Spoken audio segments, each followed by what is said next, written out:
Hello, everyone. Welcome back to the Van Maren Show. Today, we're going to be talking to longtime pro-life activist, literature professor, and author Dr. Karen Swallow Prior. That's coming right up.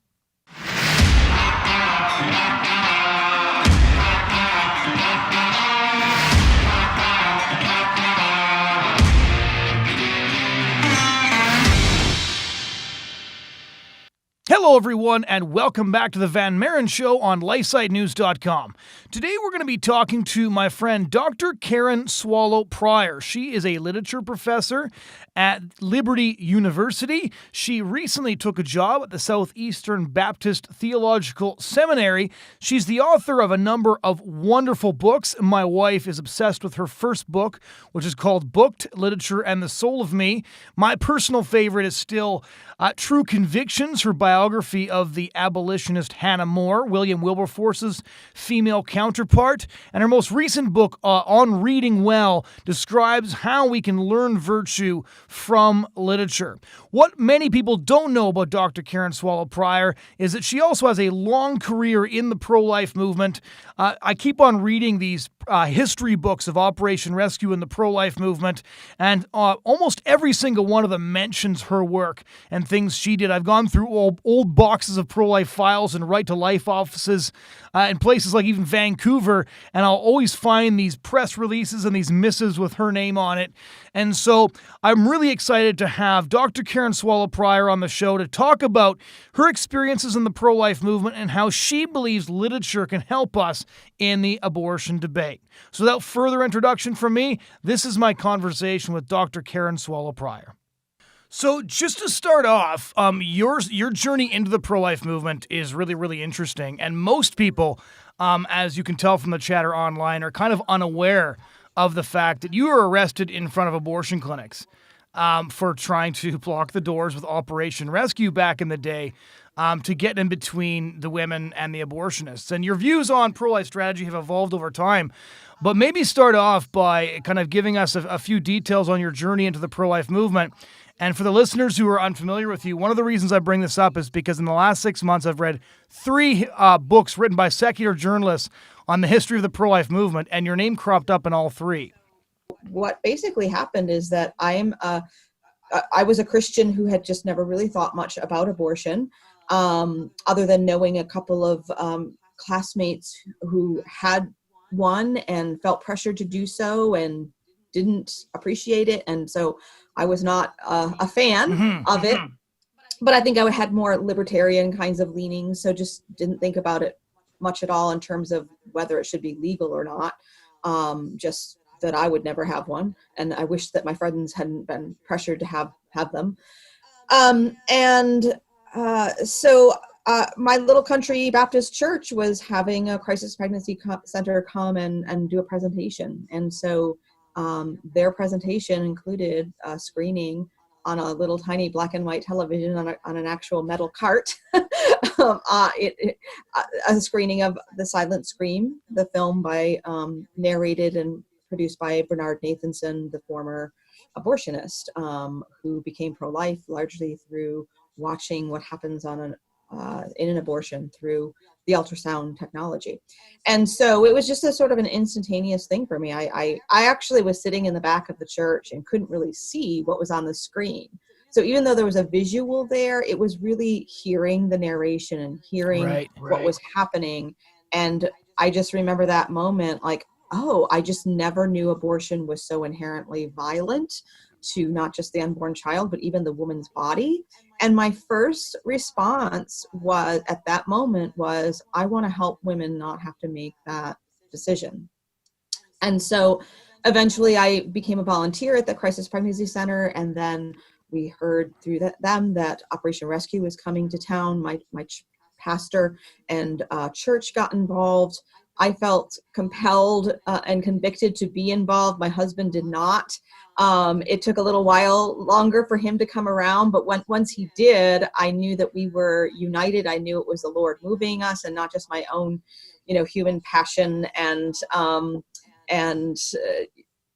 it could, just my own, it wasn't just my own convictions. It was really the Lord leading us. And so when Operation Rescue came to our city. My husband and I went with a group of, I don't even, dozens of people. I think we're in 2 different locations, and went inside a clinic that was in a high-rise building inside there, and just sat in the hallway that morning, singing hymns and praying until the police carried us away. That was my first arrest. Now, what's really interesting about the Operation Rescue movement is there's different strains inside of it. And so there was one theory was we're going to repeat what the civil rights movement did. And people forget the civil rights movement it wasn't that long ago when the Operation Rescue started up. And then the second strain, which is still practiced by a very small handful of people like Dr. Monica Miller, who we've had on before, is just the idea of standing in solidarity with people in the moment of greatest peril. So her perspective is that I'm there to be with the babies when they need me the most, and whether or not I'm capable of saving them is irrelevant to my responsibility to be there. And both of those strains informed the Operation Rescue that you were part of. And the strategy was split largely along denominational lines. You had a lot of the hippie Catholics who cut their teeth on activism and banned the bomb marches that were more of the solidarity types, and the strategy of let's clog the jail cells and refuse to give our names in solidarity with the unborn. That was more of the evangelical crowd. So which strain did you fit into? It was more the evangelical one that you described, where we refused to give our names. We would go limp in order to clog up the process more. It was nonviolent resistance. We had training. We had people who were involved in the civil rights movement come to our city and give us training and workshops eventually. That I didn't have that before that first rescue, but as it grew larger, we did that. So the idea of not giving names, going limp, just clogging up the system in order to delay and to just cause the whole system of justice to be interrupted, and that's the heritage of the civil rights movement. But you're the historian, and you talking about that other strain, I think it helps me to see how. I mean, that was there for me as well, because obviously we weren't preventing abortions from taking place. Most of the women who probably didn't get appointments that day that we were there, they were free to reschedule and come again.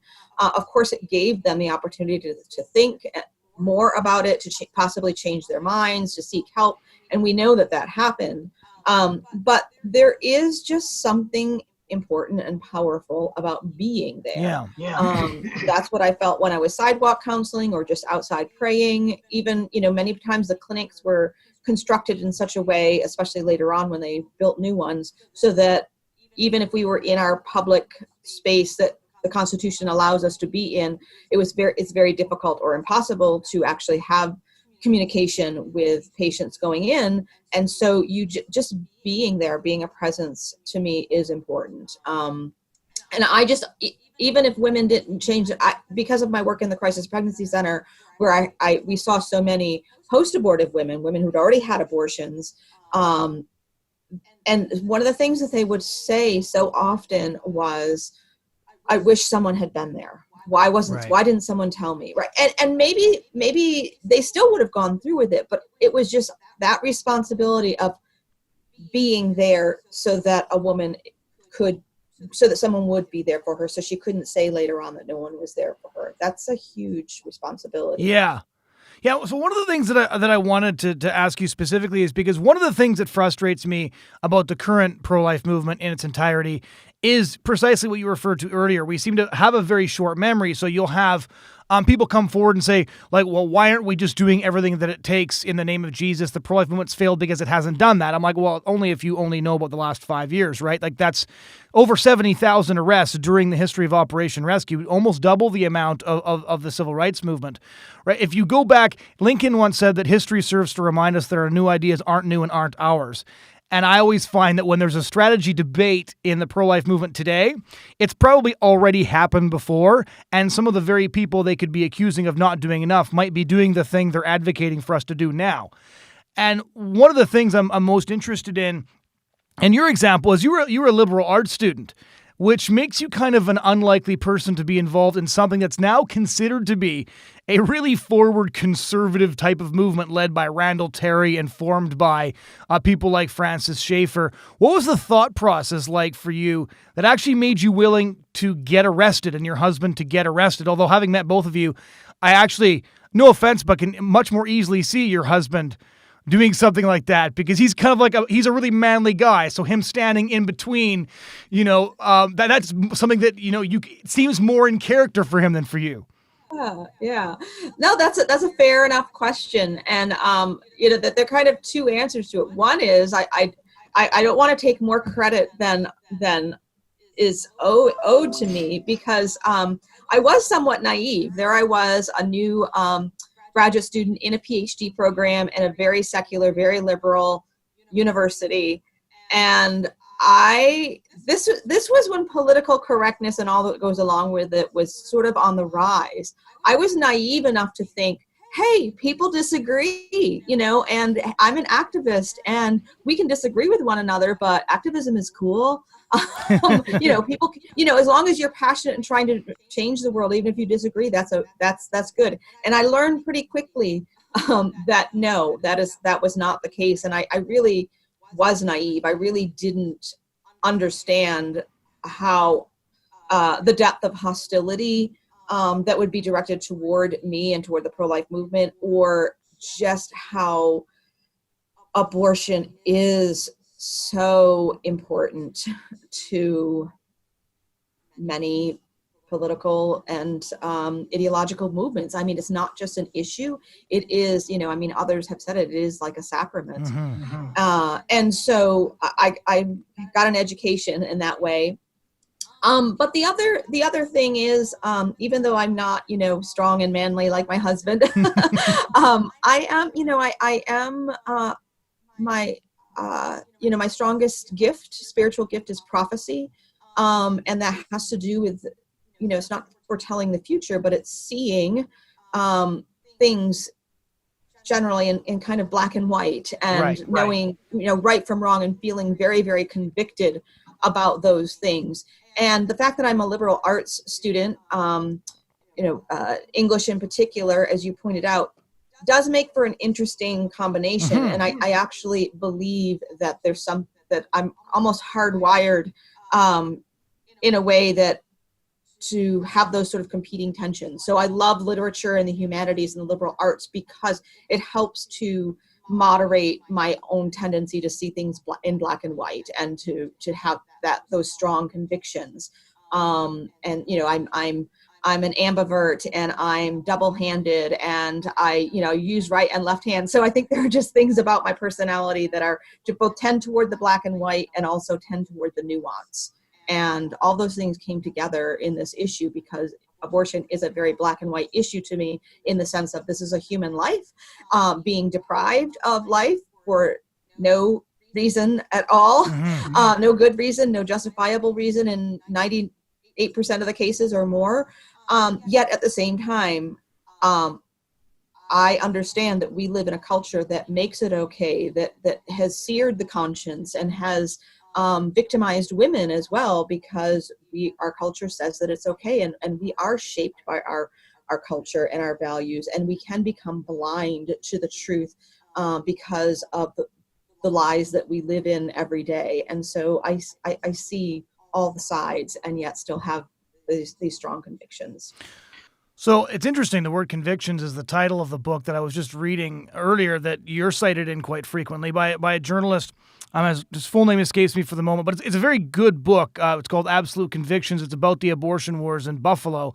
And it's a very good book because he tries to be scrupulously fair. He can't quite totally get outside his own bias. But you can tell he's making a very solid effort to do so. And one of the things that was interesting in that book is he actually talked about your struggles while you were going to university and working as a pro-life activist, and quite a high-profile one eventually, right? You actually got a letter from Mother Teresa in the early 1990s when you invited her to come to one of the rescues. How did the backlash to your pro-life activism have an impact on your education, which is kind of getting us to where we talk about how literature can impact the pro-life debate? Yeah, I mean, there was a very practical impact in the sense that here I was trying to work on a PhD, which is hard enough in itself, but I was involved not only in, my weekly activism outside the clinics on a regular basis, but then court cases involving my arrests. I also kind of took on a volunteer role as being a court liaison between all the other pro-lifers who were getting arrested and the lawyers that were volunteering their services. So I played that role as just helping those court cases along.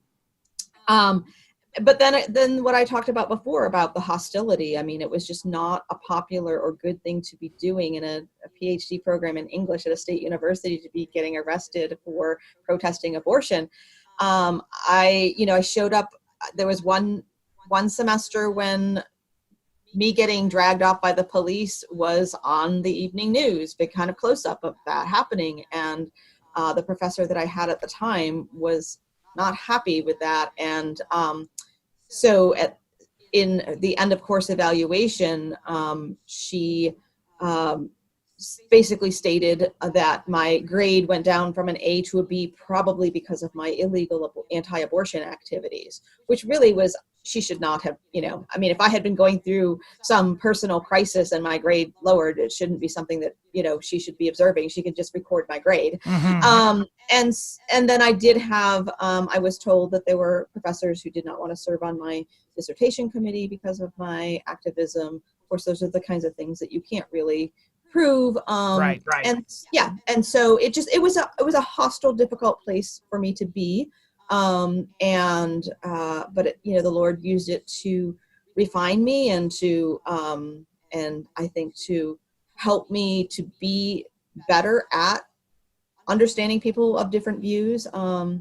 So it was difficult. If I were doing it all over again, I probably just, I don't think I don't know what I would do. I think I would be afraid to do what I did, knowing now what I know. So I'm glad that the Lord just allowed me to be young and naive and just press forward. Yeah, no, it's kind of interesting you put it that way, because that's one of the famous quotes from one of the abolitionists, right? Is that the young do not understand that certain things are impossible, and it's the only reason they accomplish them. It's because you act on the courage of your convictions rather than thinking through strategically whether or not this is a good idea. And one of the things that I'm interested in is because there's the period of Operation Rescue starting in the mid-'80s and going up until Bill Clinton passed the FACE Act. And that was this period where anything seemed possible, because you had tens of thousands of people out there. They thought Roe was going to fall imminently because Reagan had stacked the court, and they didn't realize at that point that his justices weren't going to do the job that they thought that they were going to. And then you have this period of massive disillusionment that separates that period from where we are now, because starting in the early 90s, you have that outbreak of violence where anti-abortion fanatics assassinated a number of abortion doctors and wounded some other people in the process. You have a couple of clinic bombings.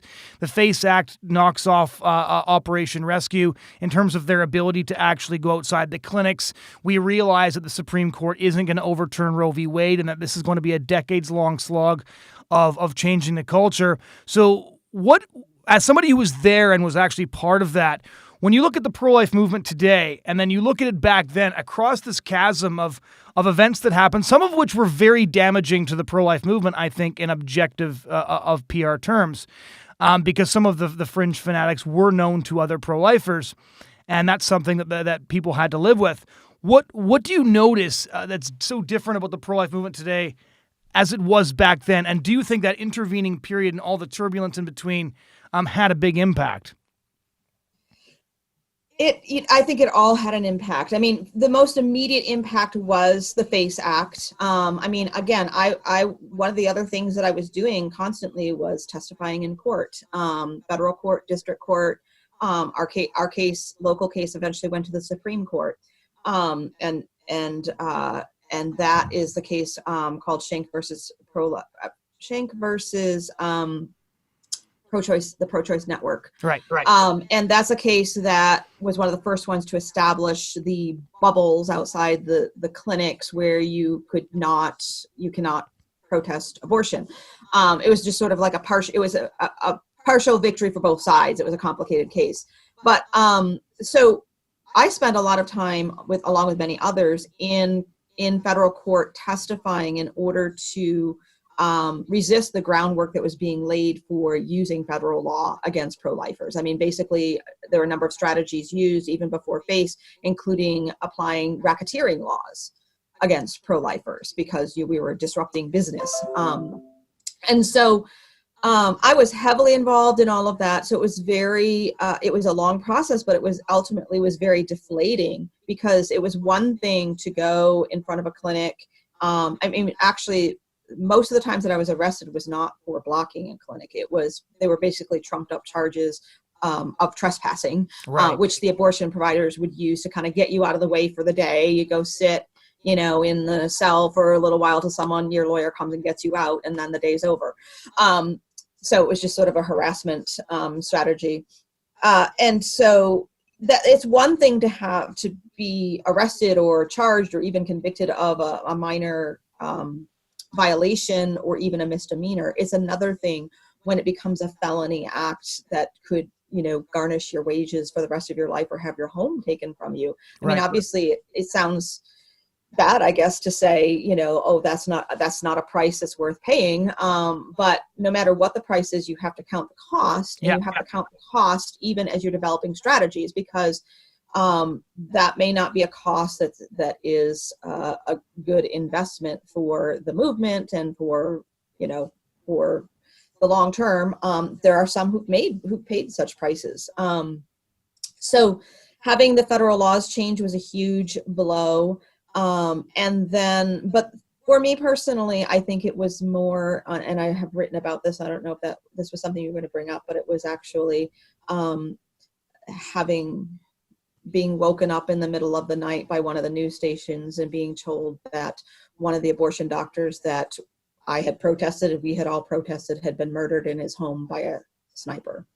And that was Bart Slepian, correct? And James Kopp was the assassin. Yes. Yeah. Yes. And so that, ultimately, of course, the person who's responsible for that assassination is the assassin. But as I was saying before, we are part of a culture, we are part of a community. And so there was, a lot of soul searching about what is the pro-life, what is our language, our behavior, our actions, the implications of our logic, what kind of message is it sending? We need to be consistent in what we say and what we do. And I believe for the most part that we were. Mm-hmm. Obviously no movement is perfect. But yeah, that was something to really think a lot about. And by that time, I actually already had been questioning some of the strategies and the rhetoric of my fellow pro-lifers, and had kind of weaned myself a little bit away from the street activism into more dialogue with pro-choice supporters and abortion providers to try to talk about these issues and talk about different ways that we could find common ground, which is not, compromise, but saying where can we agree so that we can actually reduce abortion. Because for a while, people used to talk about making abortion rare. Right. And so, yeah, that's a long-winded answer to a complicated question, but hopefully that lends some insight. No, for sure. And then so where I wanted to end up is because interestingly, like a number of the books that you've written really do apply in some ways to the abortion debate. So you wrote a wonderful biography of Hannah More that I've interviewed you about before, and the reason we found the book on Hannah More is because we were doing a course on social reform for our pro-life internship, and we wanted to find other books on it, and that's how we found Hannah More. And then you have a recent book too on how literature can showcase virtue and teach virtue and can be a powerful educator on those sorts of things, and both of those books also lend themselves to the same point you make in that article in Christianity Today that I really wanted to talk about with you, which is the fact that literature and poetry can be a powerful tool in the pro-life quiver. So there's many different tactics, many different ways of educating people, and different tactics reach different people, right? Some people are stunned when they see a picture of an abortion victim. Some people are moved by a conversation. Some people eventually change their mind over months because of a relationship that they formed with somebody, and that's the context that was necessary for them. But for some people, I do really believe that literature and poetry can help them understand something in a way, in a unique way, that even a photograph of an abortion victim or a long conversation wouldn't quite do, because literature and poetry are unique. So how did you start developing that theory, the theory that literature and poetry could be summoned by the pro-life movement as one persuasive force to convince people to come over to our side? Well, I think it goes back to something that precedes even literature, and that's language. So literature is a medium of language, and the abortion debate and really all issues, all the ways that we think and the categories that we construct are rooted in language, because that is what it means to be human. We are creatures that use language and process our experience through language. And from the very beginning, I've always of my activism in abortion, I have just always thought about the way language is so central to the debate. I mean, even the terms pro-life and pro-choice are so laden with meaning and significance, and they shape the debate. They shape the debate in ways that I think are not very constructive. I actually, kept, and you probably have seen these things, old issues of Time magazine before Roe versus Wade, where they actually used the terms pro-abortion rights and anti-abortion rights. And I think that's actually, I think those terms are the most precise ones that there much are. more useful. Yeah, I mean, they're accurate, they're to the point. I mean, I have no problem being called anti-abortion because I am anti-abortion. But yet pro-choice is a term that frames the debate brilliantly for those who would support abortion. But it really changes the way people think about it.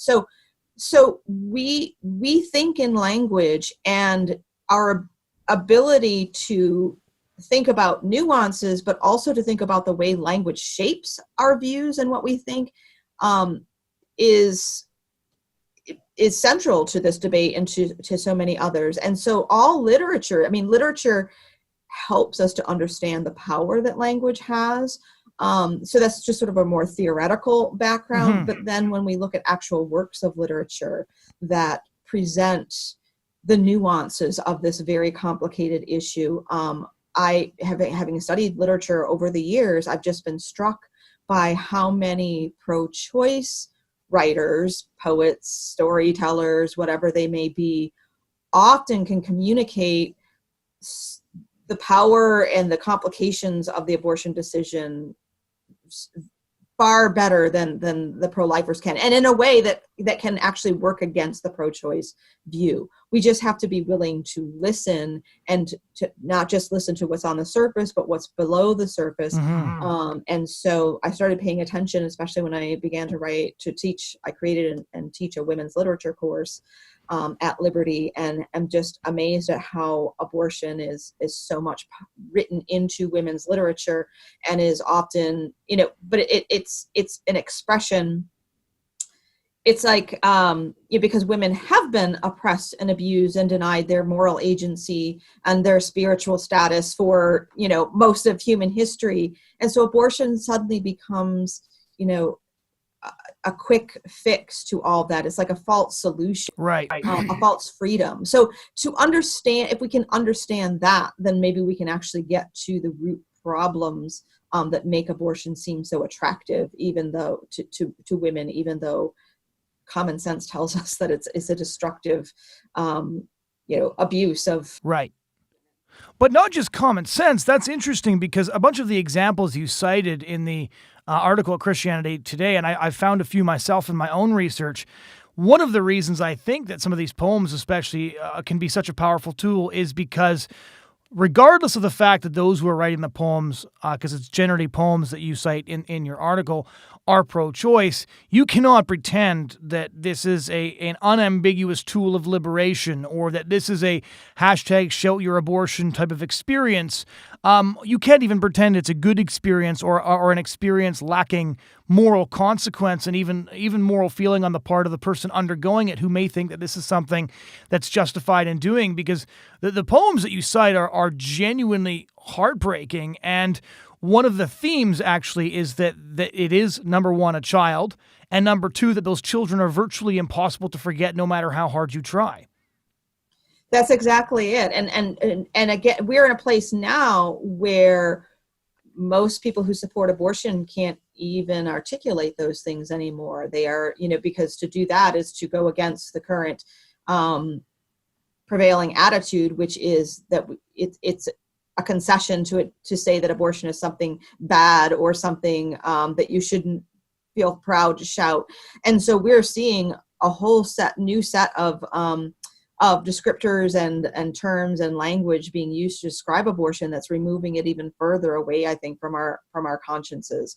But these early feminists, these second wave feminists of the middle 20th century who wrote these poems, they were being brutally honest in a way that I think we could benefit on both sides to hear from. What's some of the most powerful ones that you've stumbled across in your research? Yeah, well, the one, the article, I'll just read a few lines from the article. Mm-hmm. There was, and of course, what I talk about here, which I know you're kind of moving this direction, is something called literary apologetics, which is not just about abortion, but about how literature can teach us so much truth, theological and human truth. So there is one by Sharon Olds, who is a Pulitzer Prize winning poet and very, very feminist and very pro-choice, and not the kind of poet, she's just known for the sexual imagery in her poems and so forth. So certainly not conservative by any means.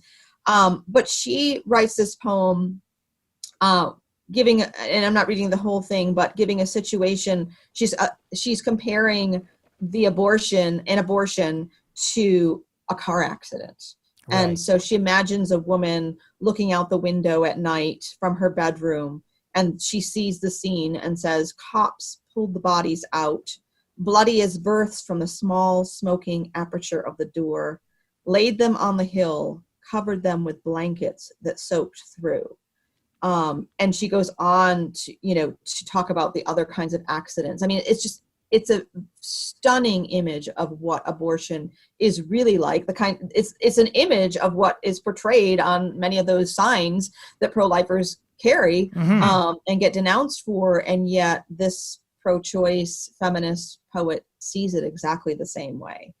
But this one is even that one's sort of violent in its imagery, but in another poem, this one is so powerful. She writes about the children that she didn't have, her unborn children. She describes lying like love letters in the dead letter office. And the poem ends this way: "I can feel just one of them standing on the edge of a cliff by the sea in the dark, stretching its arms out desperately to me."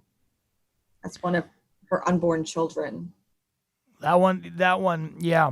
That one is the one actually that always hits me the most, because the image sort of evokes this vacuum and longing inside you that you're not even the person. You might not have undergone that experience, but the words are so brilliantly evocative that it manages to highlight the missing that abortion creates that none of us can fully fathom, because so few people survive abortions, right? I was asking my friend Dr. Monica Miller, how do you use language to evoke what abortion is when you're just talking to somebody, you don't have pictures, what do you ask them? And she stopped and she said, I ask them, where do you put 65 million bodies?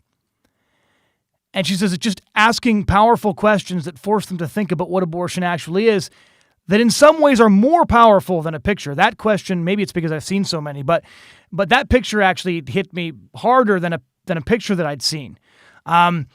Have you seen these poems, this literature actually impact people? Because the examples, you just gave a couple there, but there's quite a number. About half a dozen Pulitzer Prize-winning poets have directly referenced abortion. Then you've got Ernest Hemingway wrote a whole short story on it. F. Scott Fitzgerald, he references abortion in The Beautiful and the Damned, which is a powerful title considering the subject matter. And the list goes on. And so it was interesting to me once I started to look at how abortion is represented in literature that it's almost omnipresent, which makes sense because you talk about this tension in yourself between being black and white, but also being fascinated and informed by literature. And abortion is, I think, it's such a morally complex situation that it's almost too attractive to pass up if you're a writer that wants to force your characters even into impossible situations. So it's not surprising that abortion would crop up a lot. But have you seen the impact on students of people who have read your article on these representations of abortion in a literary way?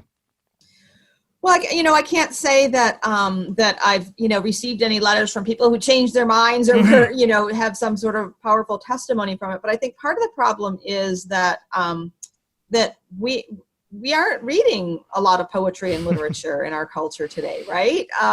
And this goes back to the point I was making about language and the nuances of language. I mean, we just go on Twitter. I mean, I just cannot believe how many people will respond to just say I tweet out an article from the New York Times and they respond to the headline and it's so clear that they haven't read the article. Yeah. We live in a culture where not only do we not read, we feel free to respond in ways that will embarrass ourselves to something that we haven't read. And of course that's, reading and reading well is my other sort of passion. and they seem like, abortion and reading, how do they go together? But this is exactly what what we're drawing to in this program. And I appreciate it so much because we need to think clearly and deeply about the human experience. And that's what literature does for us. And you're absolutely right. There are reasons why abortion is so prevalent in literature, because it is a drama. It is a drama of human life that taps into everything about what it means to be human. And I don't mean just the child, the unborn child, but motherhood, choices, agency, sacrifice. I went to an opera a few years ago in another city, knew nothing about the play, had never heard of the writer of this opera. And wouldn't you know, in a 3-hour opera, at the heart of the whole story is an abortion, right? I mean, it was just amazing. Abortion is the most, symbolizes everything about what it means to be human. And so if we can think about that in all its complexity, certainly we can be understanding about why people have them, but to really, really understand why it's so resonant, why it's so dramatic. It wouldn't be if it really were not about human life, and it is. And sometimes when you take the dual topics of abortion and literature and look at where they converge, one of the things that's most interesting to me about this question is when I read your article that looked at these different poems and how these poems and these lines from literature could really help us visualize and see the abortion debate in a different way. And I had been looking at the different literary figures who had undergone abortions themselves. And it's interesting when you look at what a culture actually is and how literature is informed by songs, films, poems. It's the stories that we tell ourselves that basically make up what the culture is.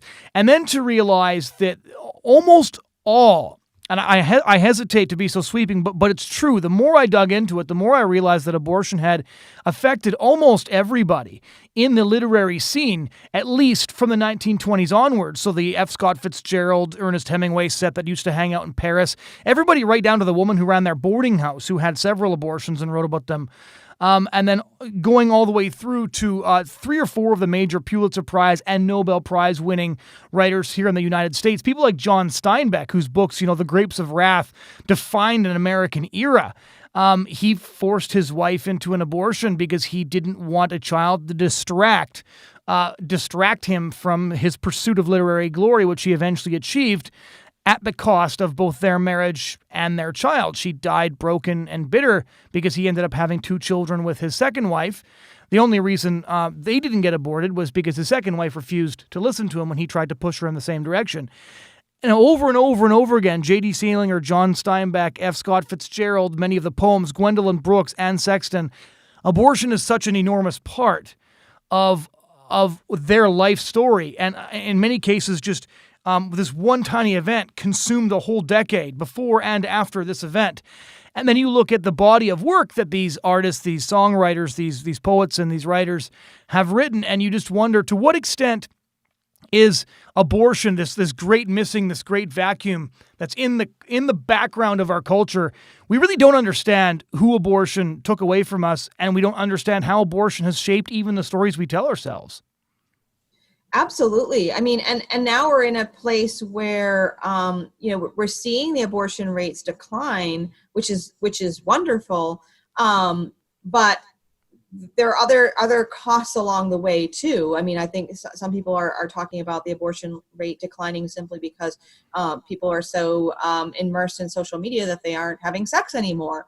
Right. And so, there's a lack of human, again, it's really kind of the same drama, a lack of proper human connection and relationship that will pay a toll.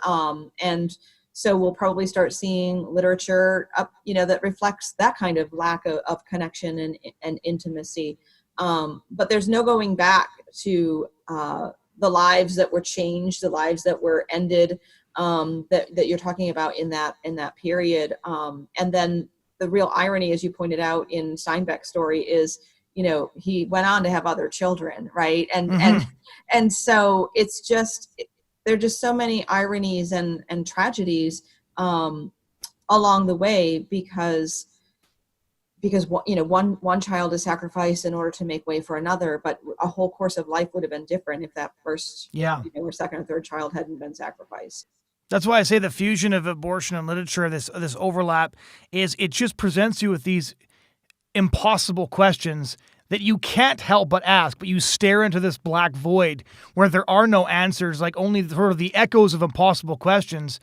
But in some ways that helps you understand abortion better. Exactly, because that is the choice it's the most existential choice that could be in front of a person, not just the woman, but the men involved, because it is a crossroads that will determine the future for so many people, not just the mother, not just the father, but all of the other people. I mean, it's so trite to say, but it really is. It's a wonderful life, right? I mean, that's what that film is really about. It's not, it's not about abortion, but it is about how things would have turned out if one life had been snuffed out too soon. That's the story of every abortion. So a final question, just so I can combine all of the most controversial things into a single point, is one of the things researching the literary figures in abortion and how abortion has impacted American culture and British culture too, for that matter, is the extent to which the people who told our culture stories were actually predatory pigs. You look at how John Stein. So some of them we've known, right? We knew Ernest Hemingway was that sort of guy who got away with it because he was a chauvinist. But author after author after author demanded that their children be aborted and forced their wives to suffer as a result of this. The number of suicides that took place as a result of male writers forcing their partners into having abortions, especially during the beatnik period, where you've got Allen Ginsberg, Jack Kerouac, and those folks who wrote On the Road, Howl, and some of those pieces of work that really did define literature at the time. You've got women who are jumping out of like third-story windows 2 days after abortions that they were forced into that they never wanted to begin with. And one historian put it really bluntly. He said, children were the price that the women of the Beat generation had to pay if they wanted to run with the men. And that's about as bluntly as I've ever read it put by somebody who didn't have my ideological bias on the issue of abortion. So I guess one of the things that I find interesting is trying to separate the artist from the art. And I know you've written quite a bit on the Me Too movement, which is why I'm asking this. To what extent should we see their work differently as the result of the fact that we now know that even though John Steinbeck could render a female character in the Great Depression with utmost empathy, that his first wife died alone and brokenhearted, having been abused and pushed into a late-term abortion by him, and on and on and on. That story repeats itself hundreds of times in the world of art and literature, often among people that we see as the people who, spoke to our hearts on issues that were the most important. So when does literature and the abortion industry get its Me Too movement together? Wow. Well, it's overdue. It's long overdue. And I think we're all looking at, the films made by Harvey Weinstein, Quentin Tarantino, so many differently. And that is a really big question about when do we even separate art from the artist?